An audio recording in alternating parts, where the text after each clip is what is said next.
저는 20대 초반 여성입니다. 저는 약 2년 전에 처음으로 혼자 독립했어요.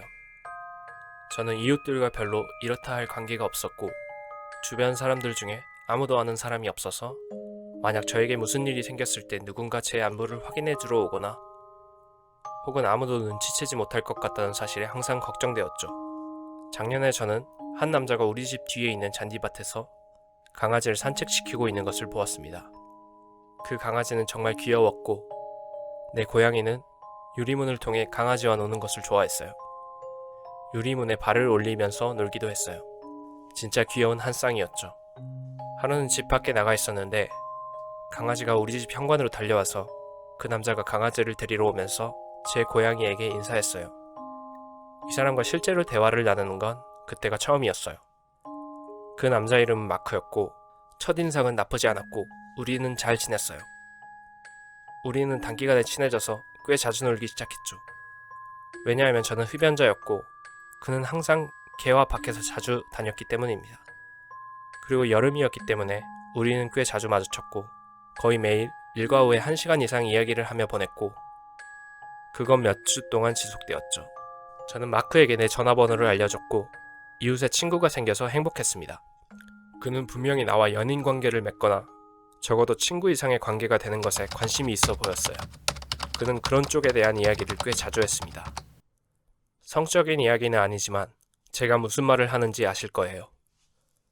저는 그에게 전혀 관심이 없었고 그는 자꾸 저에게 관심을 표했습니다.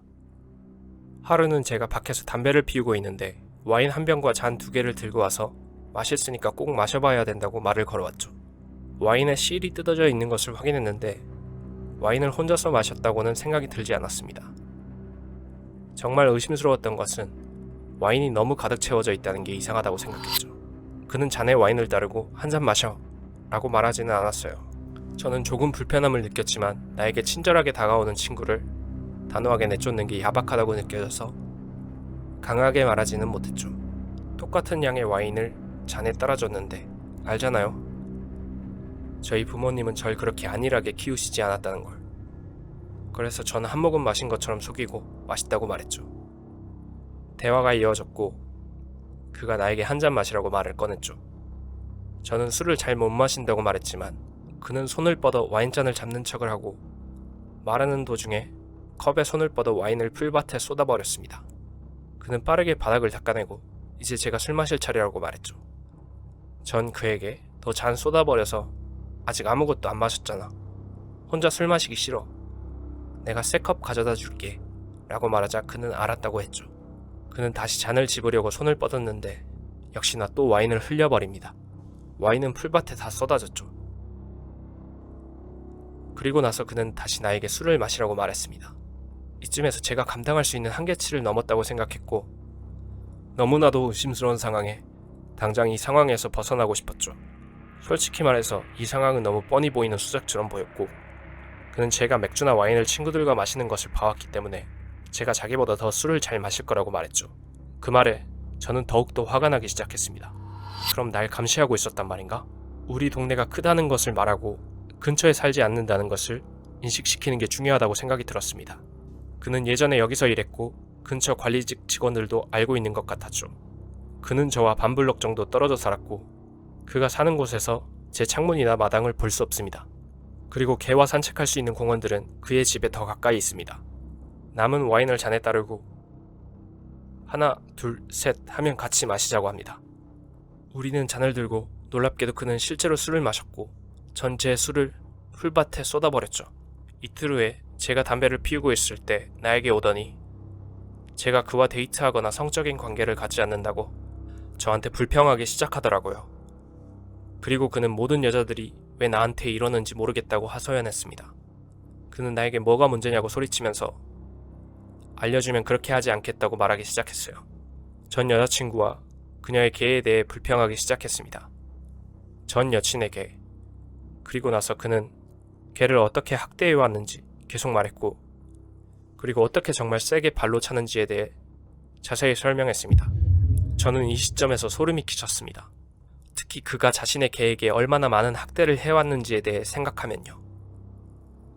그의 강아지는 항상 그를 무서워하는 것 같았고 심지어 과거에 그 점을 지적한 적이 있는데 그는 강아지의 이전 주인들이 학대를 했기 때문에 사람을 두려워한다고 말했었습니다. 강아지는 항상 저를 반겨 저에게 껴안기고 제 옆에 계속 머물려고 했기 때문에 항상 제가 특별하다고 생각했지만 그 이야기를 듣고 난 후 전 이 남자를 밀쳐내고 친구들이 기다리고 있어서 가야겠다고 말했죠. 그가 밖에서 나한테 계속해서 메시지를 여러 번 보냈습니다. 안녕, 어쩌고, 저쩌고, 어쩌고, 안녕, 뭐뭐뭐. 아마도 이 메시지는 계속 오겠지. 그는 제가 집안에서 돌아다니는 것을 보고 집에 있는 거 다 안다고 문자를 보내거나 그는 개의 장난감을 내 현관에 던져놓고 귀여운 강아지 때문에 내 주위를 끌려고 하는 것 같다. 요즘은 날씨가 춥고 비가 오거나 눈이 오니까 더 소름이 끼칩니다. 내가 담배를 피우는 걸 아니까 내가 결국엔 나올 거라고 생각하고 있는 것 같았습니다. 바보 같은 이야기인 게 난 밖에 나가면 사람이 많은 곳으로 바로 나가버릴 거야. 바보 같은 이야기인 게 밖에 나가면 사람이 많은 곳으로 바로 나가버릴 거야 라고 생각했습니다. 와인 사건이 일어나기 전에도 몇 가지 수상한 점을 알아채긴 했습니다. 한국어는 그가 배운 세 번째 언어이고 한국은 그가 살아온 세 번째 나라이기 때문에 언어 문화적 차이일 수도 있겠다라고 생각했습니다. 그냥 간단하게 생각했던 게 제 불찰이었던 것 같아요. 그는 여전히 나를 괴롭히고 있고 저는 그가 끔찍한 동물 학대를 인정하며 그와 함께 자지 않았다고 제게 소리를 지른 이후 그와 말을 하지 않았습니다. 그가 얼마나 뒤틀리고 소름 끼치는 존재인지 나를 얼마나 불편하게 했는지에 대한 사실을 문자로 보내야겠다고 생각이 들었습니다. 하지만 나는 그가 어떻게 바뀌어야 하는지에 대해 어떤 조언도 해주고 싶지 않았어요. 그는 분명히 나에게 약을 먹이려고 했던 게 분명해요. 이사 가라고 하는 모든 사람들에게 말하자면 현재로서는 어쩔 수가 없어. 전기 충격기, 후추 스프레이, 권총도 사두었어요. 저는 사람에게 총을 사용하는 것에 거부감이 있지만 만약을 위해 총기 교육 훈련을 받았습니다. 나는 지금도 밖에 나갈 때면 후추 스프레이를 가지고 나가고 잠깐이라도 쓰레기를 버리거나 차를 타러 밖으로 나갈 때도 항상 조심합니다. 이것은 몇 년 전에 일어난 이야기입니다. 저는 이게 얼마나 다르게 될 수 있었는지 생각하면 아직도 섬뜩합니다. 제 남편, 아이, 그리고 저는 허름한 아파트 단지에 살았었죠. 단지는 3개 구간으로 나뉘어져 각각 2개 동으로 총 6개 아파트로 구성되어 있습니다. 나는 2번째 동의 2번째 아파트 중상층에 살았습니다. 저희는 이웃과 잘 지냈어요. 사실 우리 모두 아파트에 입주한 지 몇 주 안 지났었죠. 제 왼쪽에는 바브라고 부르는 50대 혼자 사는 여성이 살았습니다.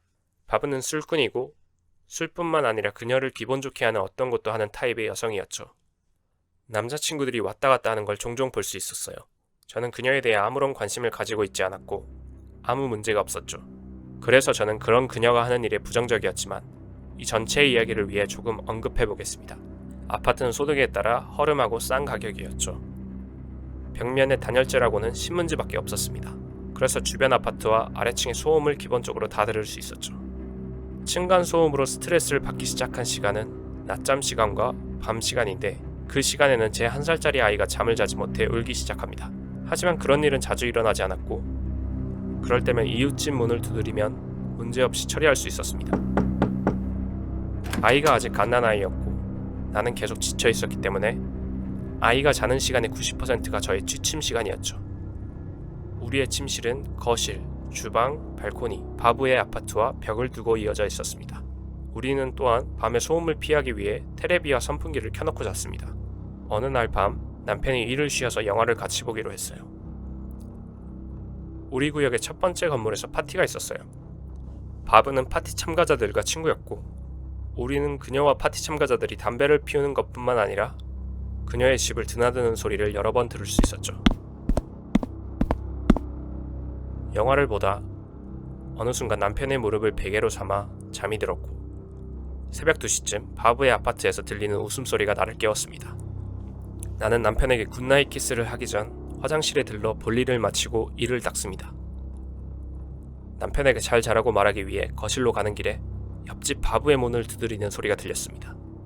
그녀의 문이 터질 듯이 강렬한 소리가 바브의 집 그리고 우리의 집까지 벽을 넘어 들려왔습니다. 제 남편과 저는 동시에 깜짝 놀라 순간 얼어버렸습니다. 우리는 바브와 한 남자가 이야기하는 것을 들었고 그것은 평범한 대화처럼 들렸습니다. 그들은 소리를 지르거나 하지 않았습니다. 그래서 우리는 바브와 그녀의 손님이 파티에서 너무 재미있게 놀고 있었기 때문에 그것을 무시했습니다. 저는 침대에 눕자마자 바로 다시 잠이 들었습니다. 잠든 지 10분도 지나지 않아 바브의 아파트에서 육중한 가구가 쾅 하는 굉음이 들려왔습니다. 소음으로 지친 저는 제 아이가 잠에서 깰 것에 짜증이 나서 슬리퍼를 신고 바브의 문을 두드려 친절하게 자제해달라고 부탁할 계획을 세우고 거실로 돌아갔습니다. 먼저 담배 피우러 발코니로 걸어 나갔어요. 자기가 무슨 짓을 하고 있는지 깨닫고 얘기하지 않아도 고쳐주길 바라면서요. 발코니에 있는 동안에 가구를 쾅쾅 때리는 소리가 더 커지기 시작했어요. 제 생각에 그들은 그녀의 아파트에 들어갔고 지금은 그녀의 침실 가구를 쾅쾅 때리고 있는 것 같았어요. 지금 더 짜증나는 것은 바브가 소음이 얼마나 시끄러운지 알지 못해서 소음이 다른 이웃에게 피해가 가는지를 모를 수도 있다는 생각에 이것을 그녀에게 상기시켜줘야 한다고 생각했어요. 그래서 그녀가 가구를 다른 곳으로 옮기는 것을 새벽이 아닌 낮에 해야 할 것을 인식해야 한다고 생각했습니다. 저는 일어나서 발코니 선반에 있는 담배꽁초를 담는 작은 양동이 옆으로 이어져 있는 바브의 침실 창문으로 몇 걸음 걸어갔습니다. 그녀의 침실 창문과 내 발코니에 가장 가까운 가장자리는 엄청 가까이 붙어 있습니다. 그리고 그때 이상한 소리를 들었습니다. 누군가가 손으로 입을 막고 있는 것 같은 소리, 그리고 한 남자의 매우 낮은 목소리가 들려왔습니다. 당신 입 다물지 않으면 당신을 죽일 거야. 나랑 자면 너 나 좋아하게 될걸. 큰일 났다. 저는 제 발코니에서 미닫이 문으로 뛰쳐나가서 남편에게 바브가 공경에 처했다고 말하는 동안 119에 전화를 걸기 위해 전화기를 잡습니다. 남편은 밖으로 나가 그녀의 문을 두드렸지만 아무런 기척도 없었고 문은 잠겨 있었습니다. 저는 거실과 부엌 사이에 선 채 119와 통화를 하고 있었습니다. 남편은 밖으로 걸어나가 바브의 창문으로 뭔가를 볼 수 있는지 보기 위해 몸을 숙여봅니다. 블라인드는 닫혀 있었지만 블라인드 틈이 있어서 제 남편이 그녀의 침실과 그녀의 욕실 중간쯤 바닥에 누워있는 누군가와 그리고 그 위에 한 명 더 서 있는 것을 볼 수 있었습니다. 그는 제가 119에 그 사실을 보고하고 만약 경찰이 곧 오지 않는다면 우리가 직접 문을 부숴서 들어가야 한다고 말했습니다. 전화 교환원은 침착하게 제게 그런 행동을 하지 말고 경찰이 가고 있고 곧 도착할 것이라고 말했습니다. 약 2분여 후 우리는 아파트 2층으로 올라오고 있는 계단 소리가 들려왔고 그리고 경찰이다. 문 열어! 라고 크게 두들기는 소리가 들렸습니다. 총을 뽑은 채 제복 차림의 경찰관 4명이 있었는데 문 앞에 서 있는 경찰관 1명이 우리에게 안으로 들어가 문을 잠그라고 말했습니다. 네, 알겠습니다. 전 발코니 문 안쪽에 서서 뭐든 도망치려는 놈이나 경찰한테서 도망치려는 범인이 있는지 눈여겨봤습니다. 경찰이 바브의 문을 두들기는 소리가 또 들리고 문을 걷어차는 소리가 들린다. 이때쯤 소방관과 구조대가 나타났고 건물 전체가 구급차에서 나오는 불빛으로 환하게 밝혀져 있었습니다. 작은 몸싸움 소리가 들리더니 아파트 스크린 도어가 삐걱거리며 열렸어요. 문 앞 뚫린 구멍 밖으로 내다보니 수갑을 찬 남자가 계단으로 끌려 내려오고 있었고 응급 구조대가 들것을 들고 계단을 올라가는 모습이 보인다. 몇 분 후 우리는 바브의 방 스크린 도어가 삐걱거리는 소리를 다시 듣고 저는 응급 구조대가 누군가를 들것에 들고 가는 것을 보고 현관문을 열었습니다. 바브는 의식이 없고 상태가 좋지 않아 보였습니다. 얼굴과 머리는 피범벅이 되어 부어오르고 노출된 팔은 수개의 멍이 들어 있었습니다. 계단을 내려가고 있는 들것에 실린 그녀를 쳐다보고 있는데 바브의 아파트에서 나와 문을 잠그라고 했던 바로 그 경찰관이 나와 남편에게 얘기할 수 있는지 묻는다. 저는 승낙하고 안으로 들어왔습니다. 119에 전화해줘서 고맙고 우리가 바브의 목숨을 구했다고 말했죠. 우리가 들은 것을 묻고 그가 메모하는 동안 처음부터 끝까지 모든 이야기를 반복한 후 그는 우리에게 다시 한번 감사하다고 얘기하고 떠납니다. 일주일 후에 바브가 병원에서 나한테 고맙다고 전화를 해왔습니다. 어떻게 지내냐고 물으니 두개골 골절과 뇌출혈, 광대뼈와 턱뼈가 부러지고 갈비뼈가 부러지고 온몸에 멍이 많이 든 상태라고 이야기를 들었고 살아있다는 게 행운이고 다시 한번 감사드린다는 얘기를 해왔죠. 그녀는 또한 저에게 그 남자는 자신이 몇 년 동안 알고 지낸 사람이라고 말합니다. 그녀가 자기 아파트로 돌아가기 전에 그가 파티에 나타났고 파티에서 그녀가 다른 남자에게 관심을 보이자 갑자기 돌변했다고 합니다. 몇 달 후 그 남자를 기소하기 위해 검찰로부터 전화가 걸려왔습니다. 그날 밤에 있었던 사건에 대해 모든 것을 말해달라고 말이죠. 그래서 처음부터 끝까지 다 얘기를 했고 법정에서 증언해 줄 수 있냐고 물어왔는데 저는 흉악한 범죄자를 처분하기 위해서는 기꺼이 응하겠다고 했습니다. 그로부터 2, 3주 뒤에 집 앞에 소환장이 도착해서 확인해 보니 이미 법정 기일이 지난 상태였습니다. 저는 소환장에 적힌 전화번호로 다시 전화를 걸어 제가 증언하지 않은 것이 사건에 영향을 끼칠지 확인했고 다행히도 소환장에 적힌 날짜는 잘못돼 있었던 거였고 그쪽에서도 제가 법정에 출석하지 않아도 상관없다고 말해왔습니다. 몇 주 후에 바브와 연락이 닿았고 바브는 내가 119에 전화한 녹음 파일이 법정에서 사용되어서 그 남자는 15년형을 받았다고 알려왔습니다.